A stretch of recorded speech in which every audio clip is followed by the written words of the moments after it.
है आपके अपने यूट्यूब चैनल देव जी के ट्रिक्स में। दोस्तों यहाँ पर डेली देख सकते हैं कि 8:50 में हिंदी का मॉक टेस्ट आपका सॉल्व करा जाता है। गुड इवनिंग, कैसे आप सभी लोग। हर हर महादेव, हर हर महादेव, जय श्री राम, जय महाकाल, जय माँ सरस्वती, गुड इवनिंग, जय हिंद। चलिए, जय भीम, नमो बुद्धाय, सभी को गुड इवनिंग, सभी को जय हिंद। आवाज़ वगैरह मिल पा रही है तो एक बार सभी लोग कमेंट कर दीजिएगा और इसके बाद हम लोग यहाँ पर क्लास को स्टार्ट करते हैं। देख सकते हैं इस समय आपकी थोड़ा सा स्पेशल क्लासें आपको दी जा रही हैं, जिसमें से हर एक चैप्टर को मिक्स करके मॉडल पेपर आपके बनाए गए हैं, है ना। तो यहाँ पर आप लोगों को कुछ विशेष तरीके के क्वेश्चन भी आपको मिलेंगे। चलिए, सभी को नमस्ते भैया, नमस्ते, गुड इवनिंग, सभी को नमस्ते, सभी को जय हिंद। आवाज़ वगैरह मिल पा रही है क्या सभी को, तो बता दीजिएगा। अगर आवाज़ मिल पा रही है तो एक बार सभी लोग कमेंट कर दीजिएगा, फिर हम लोग क्लास को स्टार्ट करते हैं। सुपर फास्ट तरीके से यहाँ पर हम लोग सॉल्व करेंगे। नमस्ते सभी को, नमस्ते सभी को, जय हिंद। तो चलिए फिर स्टार्ट करते हैं। आपके सामने पहला क्वेश्चन दिया गया और आपसे कह रहा है कि निम्नलिखित में से प्राचीन भारतीय आर्य भाषा कौन सी है। चलिए यहाँ पर जवाब देना है। सबसे यहाँ पर दिया निम्नलिखित में से प्राचीन भारतीय आर्य भाषा जो आपकी है, यहाँ पर जो आपका दिया है आंसर आपका इनमें से क्या हो जाएगा। चलिए, 1 का ऑप्शन देना है और 1 की अगर बात करते हैं तो देखिए यहाँ पर जो आंसर आ रहा है प्राचीन भारतीय आर्य भाषा जो आपकी है वो कौन सी है। तो देखिए यहाँ पर आंसर आपका हो जाएगा डी नंबर, ये है वैदिक संस्कृत है। ठीक है, क्या है वैदिक संस्कृत। या देखिए एक शब्द होता है कि विश्व की पहली रचना, विश्व की जो पहली रचना है ऋग्वेद में भारतीय आर्य भाषा का प्राचीनतम रूप दर्शाया गया है, जो कि आपकी वैदिक संस्कृत है। और इस भाषा को आर्य भाषा या देव भाषा भी कहते हैं। ठीक है, इस भाषा को आर्य भाषा या देव भाषा भी कहा जाता है, याद रखिएगा। ठीक है ना। यहाँ पर आगे बढ़ते हैं। क्वेश्चन आपसे अगला पूछा गया है और आपसे कह रहा है कि जो मध्यकालीन भारतीय आर्य भाषा है इसका काल पूछा गया है कि इसका जो समय है वो कितने से कितना है। चलिए यहाँ पर बताना है आपका आंसर इनमें से क्या हो जाएगा। ये भी क्वेश्चन आपका कई बार पूछा गया। इस बार का जो आपका यूपी पुलिस एग्जाम हुआ था उसमें भी पूछा गया था। ये बताइएगा मध्यकालीन भारतीय आर्य भाषा जो आपका है ये 500 ईस्वी पूर्व से स्टार्ट होता है और 1000 ईस्वी का जो समय है ये मध्यकालीन भारतीय आर्य भाषा का समय है। यहाँ पर जो आंसर है वो आपका ये नंबर है, राइट हो जाएगा। और इस काल में क्रमशः पाली भाषा, प्राकृत भाषा, अपभ्रंश भाषाओं का व्यवहार मिलता है। मतलब मध्यकालीन भारतीय भाषा में आपसे पूछे कि कौन कौन सी भाषा पनपी, तो आपकी पाली भाषा, प्राकृत भाषा और अपभ्रंश भाषाओं का व्यवहार मिलता है, ये आपके मध्यकालीन भाषा में। ठीक है, अगला क्वेश्चन यहाँ पर आपसे दिया गया और आपसे कह रहा है कि होन को खड़ी बोली में क्या कहते हैं। होन को खड़ी बोली में क्या कहा जाता है। तो होन को खड़ी बोली में क्या कहते हैं यहाँ पर बताना है। जहाँ बोलते हैं तहाँ बोलते हैं, यहाँ बोलते हैं, वहाँ बोलते हैं। तो याद रखिए होन को खड़ी बोली में कहा जाता है वहाँ बोलते हैं। क्या बोला जाता है, वहाँ बोला जाता है। इसका जो आंसर है वो आपका डी नंबर है, राइट हो जाएगा, नोट कर लीजिएगा। आगे बढ़िए। क्वेश्चन आपसे अगला पूछा गया और आपसे कह रहा है कि कर्ता के साथ ने का प्रयोग ना होना ये किस उपभाषा की प्रमुख विशेषता आपकी है। ये भी क्वेश्चन आपका कई बार पूछा गया है और आप देख सकते हैं कि आपको बताना है कि कर्ता के साथ ने का प्रयोग ना होना ये किस उपभाषा की प्रमुख विशेषता है। यहाँ पर जो आंसर है वो आपका राइट इनमें से क्या हो जाएगा। चलिए यहाँ पर जवाब देना है। जवाब यहाँ पर ए आ रहा है और किसी का डी आ रहा है। बाकी याद रखिएगा कि जिनका भी जवाब आया है पूर्वी हिंदी, तो याद रखिए पूर्वी हिंदी में ने का प्रयोग नहीं होता है। ठीक है ना। बाकी यहाँ पर पश्चिमी हिंदी है, राजस्थानी है, पहाड़ी में इनसे आपका ने का प्रयोग यहाँ पर किया जाता है। तो आपका जो आंसर है यहाँ पर आपका ए नंबर है, राइट हो जाएगा। आगे बढ़िए। क्वेश्चन आपसे अगला पूछा गया और आपसे कह रहा है कि वर्णमाला किसे कहेंगे। वर्णमाला जो कहते हैं वो किसे कहते हैं यहाँ पर बताना है। शब्द समूह को कहते हैं या वर्णों के संकलन को तो नहीं होगा, शब्द गणना को कह रहे हैं या वर्णों के व्यवस्थित समूह को। तो आप कहेंगे सर वर्णों के व्यवस्थित समूह को क्या कहते हैं, यहाँ पर वर्णमाला कहते हैं। तो आपका जो आंसर आएगा यहाँ पर डी नंबर है, राइट हो जाएगा। अगर हम आपसे पूछे शब्द समूह को क्या कहते हैं, तो शब्द समूह नहीं, लेकिन वर्णों का संकलन जो होता है वो वर्णमाला में यहाँ पर व्यवस्थित शब्द अगर होता है तो आपका आंसर डी वाला मान्य होता है। यहाँ पर अगला क्वेश्चन दिया गया और आपसे कह रहा है वर्णों के समुदाय को क्या कहते हैं।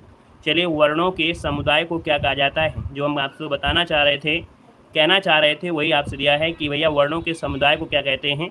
तो यहाँ पर कभी कभी व्यवस्थित नहीं लगाता है ना, व्यवस्थित कभी कभी नहीं लगाता है।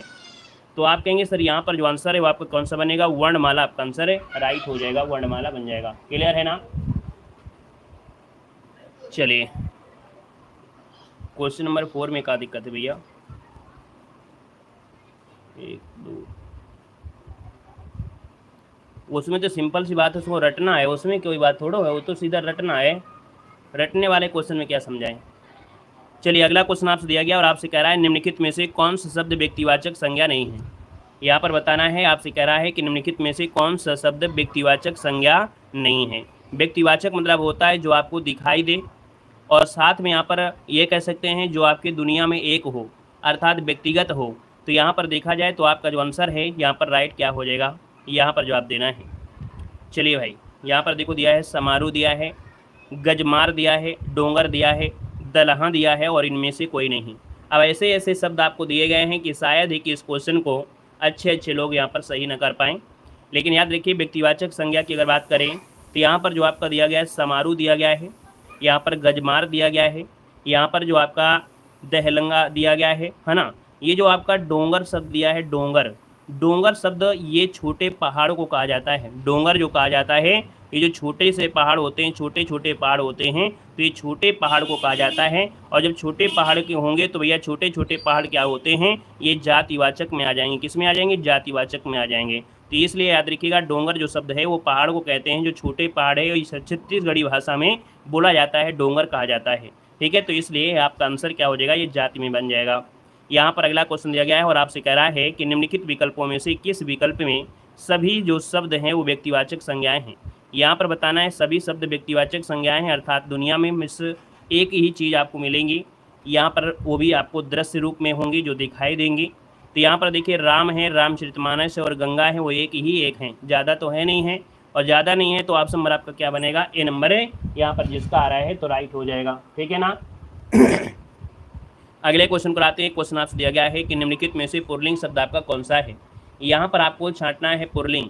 और पुल्लिंग की अगर बात कर लेते हैं तो भैया आपसे कह रहे हैं रचना कैसी है, प्रार्थना कैसी है, पत्र कैसा है, आज्ञा कैसी है। तो आपका देखिए आंसर भी यहाँ पर लगभग सभी का आ गया है। आप कहेंगे सर यहाँ पर जो पत्र दिया है ये क्या है, आपका पुल्लिंग है। हमने कहा सबसे आसान होता है कि यहाँ पर कैसा और कैसी से, अगर कैसा से आंसर आता है, जैसे इसमें दिया था पत्र कैसा है तो ये पुल्लिंग हो गया है। अगर पूछ लेता ये यहाँ पर रचना कैसी है और कैसी से आंसर होता तो आपका स्त्रीलिंग हो जाता। आगे बढ़िए, क्वेश्चन आपसे दिया गया और आपसे कह रहा है निम्नलिखित में से पुल्लिंग शब्द का चयन करना है। एक हमने बताया है, अब दूसरे का आंसर आप लोग बताइएगा। यहाँ पर बताइएगा पुल्लिंग शब्द कौन सा है, तेजस्वी है, तपस्विनी है, हंसनी है, परोपकारिणी दिया गया है। यहाँ पर जो आंसर क्या हो जाएगा, तो आप कहेंगे बड़े तेजस्वी बालक है यार, है ना, बोले ना बड़े तेजस्वी लोग हैं। तो आप कहेंगे सर यहाँ पर आंसर जो आपका ए दिया है ये आपका पुल्लिंग हो जाएगा। बाकी जितने भी शब्द आपके हैं तपस्विनी, हंसनी, आपको परोपकारिणी आपकी स्त्रीलिंग में हो जाएंगे। यहाँ पर अगले क्वेश्चन पर आते हैं। क्वेश्चन आपसे दिया गया है गौ शब्द का वचन आपको पहचानना है। ये बताना है गौ शब्द का जो वचन है यहाँ पर होगा क्या। तो गौ शब्द क्या है, सदा बहुवचन है, एक वचन है, बहुवचन है या सदा एक वचन है। चलिए यहाँ पर बताना है आपका आंसर क्या हो जाएगा। अगर हम आपसे पूछे कि गौ शब्द का बहुवचन होता क्या है, गौ शब्द का बहुवचन होता क्या है, तो गौ शब्द का बहुवचन होता है गौवें। क्या होता है, गौवें होता है, गौवें होता है। तो आप कहेंगे सर जी ये सदा बहुवचन तो आपका है नहीं है। तो जिन लोगों ने सदा बहुवचन लगाया है तो उनका तो काम गड़बड़ हो गया। तो यहाँ पर ये ऑप्शन आपका हट जाएगा। याद रखिए इसका आंसर आपको लगाना है बी नंबर, ये है आपका एक वचन। गौ शब्द है एक वचन है और इसका बहुवचन जो बनता है वो बनता है गौवें। क्या बनता है, गौवें बनता है। यहाँ पर आगे बढ़ते क्वेश्चन आपसे दिया गया है और आपसे कह रहा है कि पानी शब्द का वचन इनमें से क्या है। चलिए बताना है कि पानी शब्द का वचन इनमें से क्या होता है। जय हिंद भैया, जय हिंद। चलिए यहाँ पर बताना है आपका आंसर क्या हो जाएगा, पानी शब्द का वचन क्या है और पानी का वचन क्या होता है, एक वचन, सदा बहुवचन, बहुवचन या सदा एक वचन। अब यहाँ पर जो क्वेश्चन दिया गया है 12 और 12 का ऑप्शन में से क्या हो जाएगा। यहाँ पर ऐसे क्वेश्चन थोड़ा सा है ना घुमा देते हैं। याद रखिए पानी शब्द का वचन सदा एक वचन होता है। याद रखिए जो भी मटेरियल नाउन हो, है ना, जितने भी मटेरियल नाउन होते हैं, है ना, तो वो आपके हमेशा एक वचन में ही होते हैं। तो आपको आंसर देना है सदा एक वचन। जब ऑप्शन में दिया है तो उसी के अनुसार आपको जवाब भी देना है। क्लियर है। अगले क्वेश्चन को आते हैं। क्वेश्चन आपसे दिया गया है कि उत्तम पुरुष सर्वनाम के किस भेद का प्रकार है। उत्तम पुरुष सर्वनाम के किस भेद का एक प्रकार है, यहाँ पर बताइएगा आपका आंसर क्या बनेगा। और उत्तम पुरुष में क्या होता है, तो निजवाचक देखो सर्वनाम है, संबंध होगा नहीं, निश्चय होगा नहीं। तो आप कहेंगे सर पुरुषवाचक आपके 3 पार्ट में हो जाते हैं, यहाँ पर मध्यम पुरुष, उत्तम पुरुष और अन्य पुरुष। तो यहाँ पर देखिए जो उत्तम पुरुष आपका आ गया है ये होता है हम होता है, मैं होता है, जो कि आपका आंसर ए नंबर है, बी नंबर आपका हो जाएगा, पुरुषवाचक में आपका आ जाएगा। ठीक है। अगला क्वेश्चन आपसे यहाँ पर दिया गया और आपसे कह रहा है कि निम्नलिखित जोड़ों में से उत्तम पुरुष वाले जोड़े को पहचानना है। अभी अभी हमने आपको बताया कि उत्तम पुरुष का जो जोड़ा होगा इनमें से कौन होगा, तो ये जोड़ा आपका होगा मैं और हम हो जाएगा। तू और जो तुम होता है ये मध्यम पुरुष में आता है, वह और वे जो होते हैं अन्य पुरुष में आपके आते हैं। ठीक है, अगला क्वेश्चन यहाँ पर दिया गया और आपसे कह रहा है कि कबीर कल बहुत सुंदर दिख रहा था, इस वाक्य में रेखांकित शब्द का व्याकरण दृष्टि है क्या। ये जो सुंदर शब्द है ये सुंदर शब्द है क्या, बताना है। सुंदर शब्द क्या है, तो हमने कहा कि सुंदरता किसी व्यक्ति की गुणवत्ता होती है, अर्थात गुण होता है। और जब गुण होता है तो आप कहेंगे सर यहाँ पर जो आंसर है वो आपका डी हो जाएगा, विशेषण हो जाएगा। सुंदर है, काला है, गोरा है ना, तो आप कहेंगे सर इसका जो आंसर है यहाँ पर आपका डी नंबर ए राइट हो जाएगा। क्लियर है। चलिए अगले क्वेश्चन को आते हैं। क्वेश्चन आपसे दिया गया है कि निम्नलिखित में से कौन सा शब्द आपका विशेषण है। अब अगले क्वेश्चन का जवाब दीजिएगा कि विशेषण इनमें से कौन सा है। यहाँ पर दिया है सुंदरता है, कवि है, विद्वान है, भलाई है। अब आपसे विशेषण पूछा है, अब कितने लोग हैं जो इसका सही जवाब दे सकते हैं चलिए बताइए। यहाँ पर देखिए जिसका भी जवाब आ रहा है यहाँ पर सुंदरता, उनका तो जवाब गलत हो जाएगा क्योंकि सुंदरता ये भाववाचक संज्ञा है। अगर सुंदर होता तो हम लोग विशेषण कहते हैं, लेकिन यहाँ पर सुंदरता जो आपकी है ये भाववाचक है तो होगा नहीं। यहाँ पर अगर बात करें कवि तो आपकी संज्ञा है ना। भलाई भी क्या है, तो भलाई भी आपकी भाववाचक है। तो आप कहेंगे सर विद्वान व्यक्ति है ना जो होते हैं पूजनीय होते हैं, अर्थात विद्वान शब्द क्या है, किसी व्यक्ति का गुण है। तो यहाँ पर याद रखिए किसी व्यक्ति का जो आपका गुण है वो क्या हो जाता है, विशेषण होता है। आपका जवाब हो गया है यहाँ पर कौन सा, सी नंबर हो जाएगा। अगला देखो दिया गया है कि क्रिया को आपको चुनना है। यहाँ पर क्रिया जो आपकी है कौन सी है, मेरे घर में मेरी दादी माँ खाना बनाती हैं। अब आपको बताना है क्रिया जो आपकी है कौन सी है। देख सकते हैं बहुत ज़्यादा कठिन क्वेश्चन नहीं है ना। यहाँ पर समझ के आप लगाएंगे तो शायद ही सबसे ज़्यादा आप आंसर सही कर पाएंगे, है ना। यहाँ पर देखो दिया है क्रिया चुनना है, मेरे घर में मेरी दादी खाना बनाती हैं। तो आप कहेंगे सर यहाँ पर जो आंसर आपका दिया है बनाती हैं, यही तो क्रिया हो जाएगी ना। आपका आंसर हो गया यहाँ पर बी नंबर। अगले क्वेश्चन को आते हैं। क्वेश्चन दिया गया है कि निम्न विकल्पों में से सकर्मक क्रिया का चयन करना है। देखो यहाँ पर सकर्मक क्रिया दिया है, इसका मतलब है कि क्रिया जो आपकी है वो कर्म के साथ होगी, साधन कर्म, अर्थात यहाँ पर जो आपका है कर्म जरूर होगा साथ में, है ना। क्रिया के साथ कर्म का होना ही यहाँ पर होता है सकर्मक क्रिया। यहाँ पर जब आपसे ऐसा मिले तो आपको क्वेश्चन करना है क्या, है ना। क्या लेटना, तो आप कहेंगे सर इसका आंसर नहीं मिल रहा है। क्या छूटना, तो आप कहेंगे सर इसमें भी कोई ऐसा ऑप्शन नहीं मिल रहा है। क्या पिघलना, है ना। क्या तड़पाना, देखो ऑप्शन नंबर आपका डी है, क्या तड़पाना, ये आंसर आपका राइट हो जाएगा। क्रिया का फल जब कर्म पर पड़ता है तो ये आपकी सकर्मक हो जाएगी। क्लियर है। हाँ, अब आप लोग जो भी समझे, है ना। यहाँ पर अगला क्वेश्चन आपसे दिया गया है और आपसे कह रहा है यहाँ पर क्वेश्चन है कि उसने टेढ़ी चाल चली वाक्य में कौन सा कारक है। अरे तड़पाना तो बिल्कुल अलग से दिख भी रहा था ना, तो फिर आपको छूटना और दुनियादारी तो सोचने नहीं है। जब आपको दिख रहा है वो आना और आना तो बस वही में आपको आंसर मिल जाएगा। देखो दिया है उसने टेढ़ी चाल चली वाक्य में कौन सा कारक है। तो यहाँ पर देखा जाए तो उसने टेढ़ी चाल चली, है ना। किसने चली, तो उसने चली। ये उसने कौन है, ये उसने कौन है, मैं हूँ या कोई और है। तो आप कहेंगे सर उसने जो है ये संज्ञा की जगह प्रयोग हुआ है। क्या, ये संज्ञा की जगह प्रयोग हुआ है। देखो हमारे टेस्ट पेपर इतना आसान नहीं होंगे कि बिल्कुल आपको हलवा लगेंगे, आपको दिमाग लगाना पड़ेगा। यहाँ पर देखो ये जो आपका है संज्ञा है, और संज्ञा है इसका मतलब है कि जो कार्य कर रहा है किसकी जगह कार्य कर रहा है, कर्ता की जगह कार्य कर रहा है। किसकी जगह, कर्ता की जगह। तो आप कहेंगे सर यहाँ पर कर्म तो है नहीं है, संबंध नहीं है, तो आप कहेंगे सर ये कर्ता कारक जो आपका है आंसर डी राइट हो जाएगा, याद रखिएगा। क्लियर है। यहाँ पर आगे बढ़ते हैं। क्वेश्चन आपसे अगला पूछा गया है और आपसे कह रहा है कि ने किस कारक का चिन्ह है। अब ये तो बिल्कुल आसान क्वेश्चन है। ने जो आपका होता है क्रिया को करने वाले को कर्ता कहते हैं, तो क्रिया को करने वाले को कर्ता कहते हैं। इसका मतलब ऑप्शन नंबर आपका जो आ गया है ए नंबर है, वो आपका जवाब राइट हो जाएगा, है ना। यहाँ पर अगर पूछे कर्म में क्या होता है, तो कर्म में तो भैया आपको जानते हैं को होता है। करण में क्या होता है, यहाँ पर द्वारा होता है, और संप्रदान में को कामक के लिए होता है। अगला बताइएगा अगरबत्ती की सुगंध से थकावट दूर हो गई, यहाँ पर वाक्य में प्रयुक्त काल पहचानना है। चलिए यहाँ पर बताना है कि अगरबत्ती की सुगंध से थकावट दूर हो गई, यहाँ पर आपसे कह रहा है प्रयुक्त काल कौन सा है। तो भैया अपूर्ण तो आपका हो नहीं सकता है ना। यहाँ पर पूर्ण अगर होता है और आपका सामान्य होता है तो आपको थोड़ी सी समस्या होती है, लेकिन ऐसी स्थिति में आपको क्या करना है, यहाँ पर देखना है कि जो क्रिया है वो कितनी देर हुई है। ये जो क्रिया है वो उसको हुए कितने समय हो गया है। तो वर्तमान तो नहीं है कि हम वर्तमान कहेंगे, ये कहेंगे कि भैया जो क्रिया है कहीं ना कहीं अभी अभी थकावट दूर हुई हो गई, तभी तो हम बोल रहे हैं। तो ये आपका सामान्य भूतकाल है। क्या होगा, ये सामान्य भूतकाल है, याद रखिएगा। जब ये क्रिया आपकी बहुत समय बीत जाती है, जब क्रिया का समय ज़्यादा हो जाता है तब हम लोग पूर्ण कहते हैं, याद रखिएगा, ठीक है ना। अगले क्वेश्चन कराते हैं। क्वेश्चन दिया गया है कि बच्चा गया, इस वाक्य में जो आपका प्रयुक्त काल है वो कौन सा है। चलिए यहाँ पर बताना है, आपसे कह रहा है बच्चा गया, इस वाक्य में प्रयुक्त काल पहचानना है 22 नंबर में। अगर इसका जवाब आपने दे दिया तो समझेंगे कि आपने बिल्कुल सही जवाब दिया। ऐसे क्वेश्चन में कंफ्यूज होते हो तो आपको अलग से टॉपिक पढ़ना पड़ेगा, है ना, काल वाला। और जब काल वाला टॉपिक पढ़ लेंगे तो फिर आपको आज काल वाले जितने भी क्वेश्चन होंगे सब आपको समझ में आएंगे। देखो दिया है बच्चा गया। अब यहाँ पर हम क्या कहें कि ये बच्चा बहुत पहले जा चुका है या बच्चा गया है, इसका मतलब है कि अभी क्रिया बहुत ही कम समय हुआ होगा, यही तो होगा ना। तो आप कहेंगे सर यहाँ पर ये जो क्रिया है बहुत ज़्यादा समय नहीं हुआ है, इसका मतलब ये सामान्य भूतकाल है। लेकिन अगर ये हो जाता बच्चा जा चुका है, बच्चा जा चुका है, इसका मतलब ये हो जाता है कि क्रिया का समय ज़्यादा हो गया है, तो फिर आपका पूर्ण हो जाता है, याद रखिएगा, ऐसे में गलती मत करिएगा, ठीक है। चलिए यहाँ पर देखो दिया गया और आपसे कह रहा है कि निम्नलिखित में से कौन सा वाक्य कर्मवाच्य का उदाहरण है। पुलिस एग्जाम में हर एक शिफ्ट में 2 क्वेश्चन आपके पूछे जा रहे थे, आपके किससे, तो आपके यहाँ पर काल वाले चैप्टर से, है ना। तो बड़ा सोच समझ के इस चैप्टर को पढ़ना भी है। देखो दिया है कर्मवाच्य वाला उदाहरण पूछा गया है, और कर्मवाच्य जब पूछा जाए तो याद रखिए यहाँ पर दिया है शीला से पढ़ा नहीं जाता, शीला से हंसा भी नहीं जाता, शीला से चला भी नहीं जाता, शीला से हिला भी नहीं जाता। अब आप ये बताइएगा कि हम आंसर क्या लगा दें। कोई ना कोई ऑप्शन में से आप देखेंगे, जब चारों ऑप्शन में, तो आपको एक चीज़, आपको संकेत जरूर मिलेगा। टेस्ट पेपर में हमने कहा बारीकी बारीकी के आपको ढूंढना है। अब यहाँ पर देखो आपका आंसर क्या है।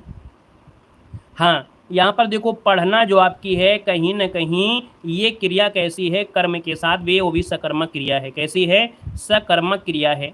बाकी क्रियाएं जो आपकी हैं वो अकर्मक क्रियाएं हैं। तो हम लोग कहने कह सकते हैं शीला से पढ़ा नहीं जाता है, तो यहाँ पर पढ़ेगा तो कुछ ना कुछ शब्द लेके या कुछ ना कुछ किताब होगी, तो आप कहेंगे सर इसका आंसर ए नंबर लगा देना है। तो आपका जो आंसर होगा वो ए नंबर हो जाएगा। बाकी आपको लग रहा होगा कि सब में तो नहीं है, मतलब ये सब भाववाचक संज्ञा है। तो याद रखिए यहाँ पर इसको आपको देखना है कि क्रिया कैसी है, सकर्मक क्रिया है या अकर्मक क्रिया है, ठीक है। चलिए यहाँ पर अगला क्वेश्चन दिया गया है और आपसे कह रहा है कि आम खाया जाता है वाक्य में कौन सा वाच्य है। आम खाया जाता है वाक्य में वाच्य कौन सा है। एक आप लोग आंसर देंगे, एक सबसे हम पहले हम आंसर देंगे और एक फिर आप लोग आंसर दोगे। अब आप बताइएगा आम खाया जाता है, तो आम क्या करता है क्या, या आम कोई काम करने जाता है। तो आम तो कोई काम करने नहीं जाएगा, तो आप कहेंगे सर ये कर्म की जगह ले लिया है, अर्थात ये आंसर हो जाएगा बी नंबर है, ये कर्मवाच्य हो जाएगा, ठीक है ना। अगले क्वेश्चन कराते हैं। क्वेश्चन आपसे दिया गया है, कह रहे अफसोस मैं नहीं जा सका। रेखांकित शब्द में से अव्यय का प्रकार बताना है कि ये जो अफसोस शब्द है ये कैसा शब्द आपका है। ये शब्द जो है तो आप कहेंगे संबोधन नहीं होगा, आश्चर्य नहीं होगा, हर्ष नहीं होगा, ये अफसोस होता है शोक में, है ना। आपको दुख होना चाहिए कि मैं तो नहीं जा सका, इसका मतलब आंसर आपका बी नंबर है, राइट हो जाएगा। यहाँ पर आगे बढ़िए। क्वेश्चन आपसे अगला पूछा गया और आपसे कह रहा है कि वह हमेशा अपने भाई के गीत गाता रहता है। वाक्य में दिया है अव्यय शब्द आपका है कौन। अव्यय मतलब ये है कि इस वाले सेंटेंस से ऐसा कौन से शब्द को हटा लें जिससे वाक्य में कोई परिवर्तन भी ना हो।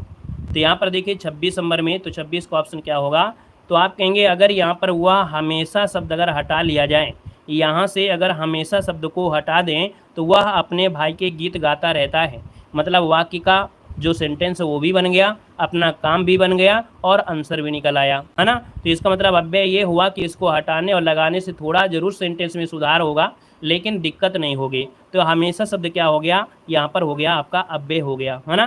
क्लियर है। अगला क्वेश्चन आपसे कह रहा है, यहाँ पर दिया है निम्नलिखित विकल्पों में से कौन सा शब्द आपका तत्सम है। अब आपको हमने तत्सम तद्भव तो पढ़ा ही दिया है ना, टॉपिक वाइज जो आपकी यूपी पुलिस की क्लासें दी गई हैं। तो यहाँ पर देखिए तत्सम शब्द दिया है, आपका आंसर इनमें से क्या हो जाएगा। अब अंश जो लिखा जाता है शुद्ध कैसे लिखते हैं, तो अंश जो लिखा जाता है शुद्ध इस प्रकार से, तो जो शुद्ध शब्द होगा वही तो आंसर होगा कि नहीं, वही आंसर होगा। तो आपका आंसर बी राइट हो जाएगा। भैया वीडियो को भी लाइक कर दीजिएगा, जितने भी यहाँ पर लोग जुड़े हैं, है ना। पहली बार जुड़े हैं तो जय हिंद लिख दीजिएगा, और बाकी जितने लोग यहाँ पर जुड़े हैं, अगर आप लोगों ने वीडियो लाइक नहीं किया है अभी तक तो भैया याद आ गया है ना, और आपको याद दिला दिया है, तो एक बार सभी लोग भैया सेशन को लाइक भी करते हुए चलेंगे। क्लियर है। बाकी में देखिए बहुत लोग हैं जो कि लाइक पहले से ही कर देते हैं, बाकी एक बार हम आपको कह भी देते हैं। अगला देखो दिया गया है कि निम्नलिखित में से आंख का तत्सम रूप क्या होता है। आंख का तत्सम दिया है, ये बताना है। चलिए जय हिंद भैया, जय हिंद।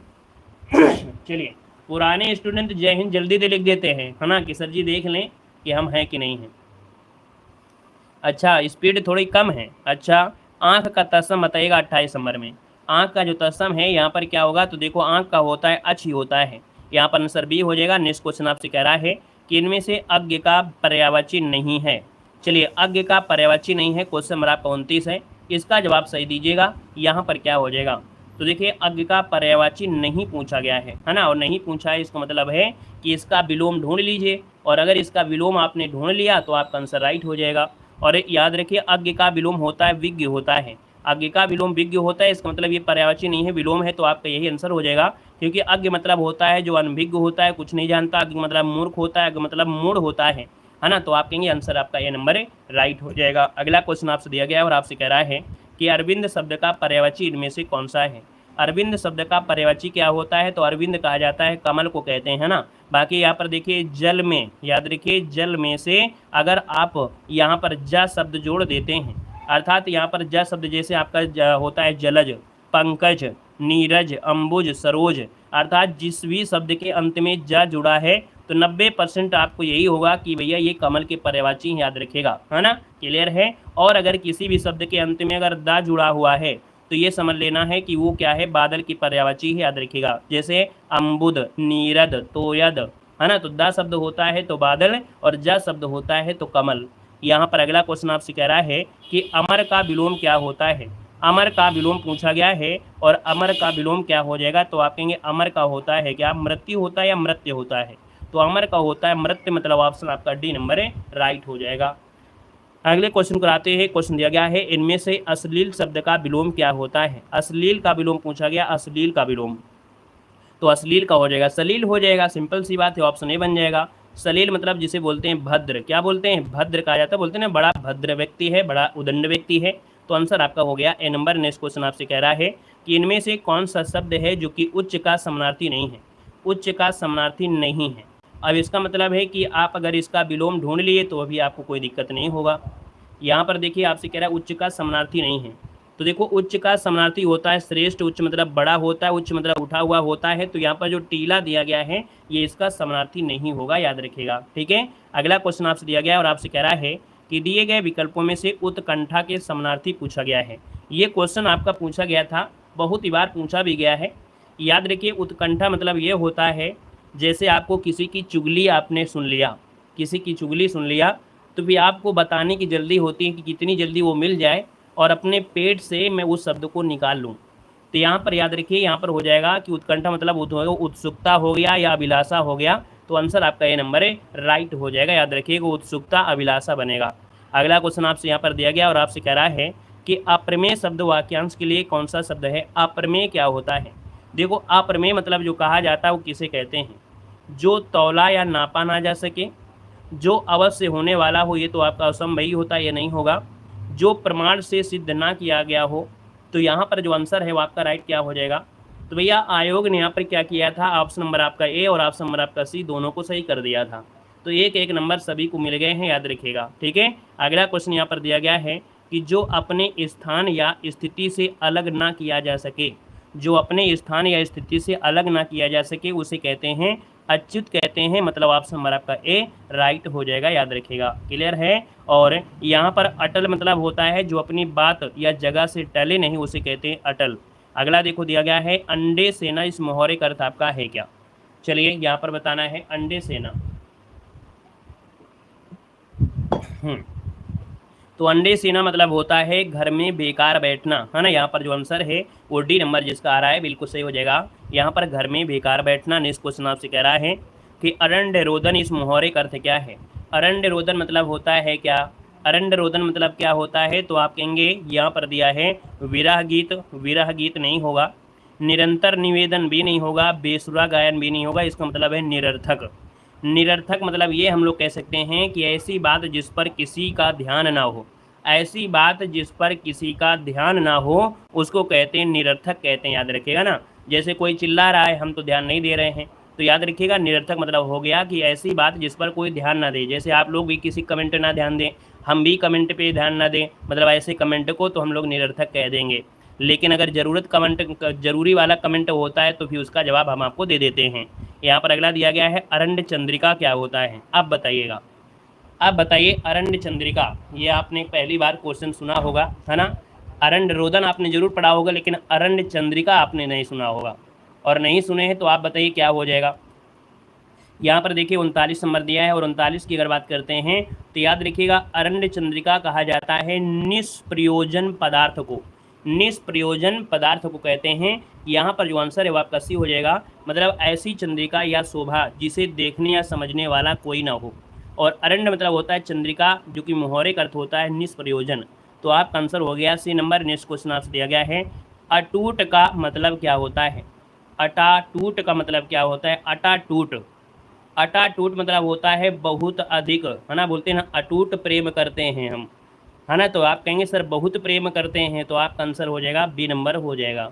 और इतना अटूट प्रेम करते हैं कि एक ताजमहल भी बनवा देंगे, तो आपका आंसर हो गया बी नंबर बहुत अधिक। अगला क्वेश्चन आपसे कह रहा है कि प्रज्ञ में उपसर्ग आपका है क्या, प्रज्ञ में जो उपसर्ग है वो आपका कौन सा है, यहाँ पर बताना है। तो आप कहेंगे सर 41 नंबर में प्रज्ञ का हो जाएगा प्रा, क्या निकलेगा, प्रा निकलेगा। यहाँ पर आंसर आपका बी बनेगा। अगला दिया गया है और आपसे कह रहा है कि अप उपसर्ग दिए गए विकल्प में से किसके साथ प्रयुक्त हो सकता है।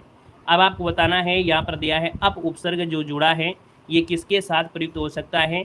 तो अपराम तो हो नहीं सकता है, अपमान जरूर हो सकता है ना। तो आप कहेंगे सर इसके साथ जोड़ दिया जाए तो आंसर आपका जरूर बन जाएगा। तो यहाँ पर जिसका बी आया है बिल्कुल राइट हो जाएगा। नेक्स्ट क्वेश्चन आपसे कह रहा है कि गवैया किस प्रत्यय का शुद्ध रूप है, गवैया किस प्रत्यय का शुद्ध रूप दिया गया है, यहाँ पर बताना है गवैया।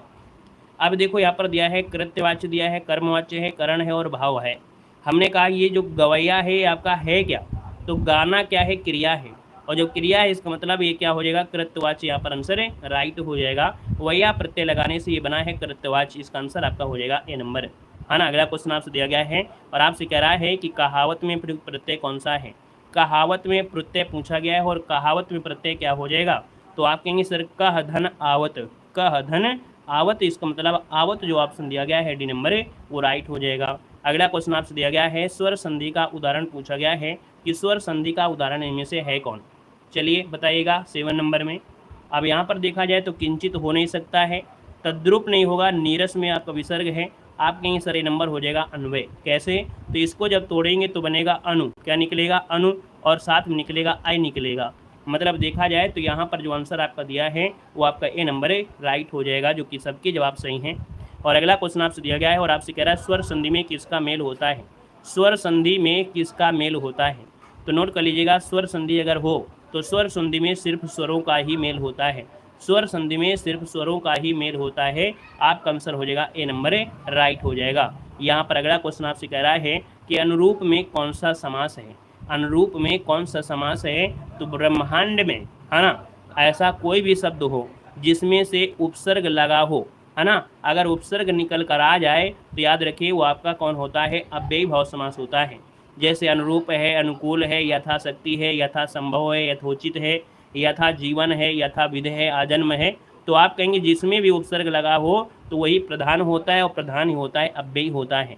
अगला क्वेश्चन आपसे दिया गया और आपसे कह रहा है आजन्म शब्द में समास क्या है, आजन्म शब्द में समास पूछा गया है। और आजन्म में क्या है, तो आप कहेंगे सर इसमें भी आज उपसर्ग है, और उपसर्ग है तो ऑप्शन आपका सी हो जाएगा। अगला क्वेश्चन दमदार क्वेश्चन है, डेली क्वेश्चन हम आपको लेते हैं ये वाला, ताकि आप इस क्वेश्चन को जवाब बिल्कुल सही दे सकें। यहाँ पर दिया है रचना के आधार पर वाक्य का भेद बताना है। चलिए बताइएगा, रचना के आधार पर वाक्य का भेद बताना है, सही क्या हो जाएगा। उम्मीद है कि आज आप लोगों से गलती नहीं होना चाहिए, क्योंकि डेली जब क्वेश्चन लिया जाए तो उस क्वेश्चन में से गलतियाँ नहीं होना चाहिए। देखो रचना के हिसाब से है तो 3 अक्षर है, यहाँ पर आंसर आपका बी हो जाएगा। और ये रचना के आधार पर ये 3 कौन कौन से होते हैं ये भी तो बता दीजिए, कौन कौन से 3 होते हैं वो तो बताइए। सरल वाक्य जिसे हम लोग साधारण कहते हैं, मिश्र वाक्य और संयुक्त वाक्य, ठीक है। सरल वाक्य, मिक्स वाक्य, मतलब मिश्र वाक्य, और यहाँ पर संयुक्त वाक्य याद रखिएगा। अगला क्वेश्चन आपसे दिया गया और आपसे कह रहा है कि संरचना के आधार पर किए गए वाक्य के वर्गीकरण में से इनमें से कौन सा प्रकार नहीं है। तो अभी हमने बताया कि जब 3 ही होते हैं, रचना के आधार पर 3 होते हैं, यहाँ पर सरल, मिश्र और आपका संयुक्त, तो बस एक ही ऑप्शन आज्ञार्थक, ये आपका नहीं होता है। तो आपका आज्ञार्थक वाक्य आता है किसमें, तो आपके अर्थ के आधार पर आता है। और अर्थ के आधार पर जो होते हैं वो आपके 8 प्रकार के होते हैं।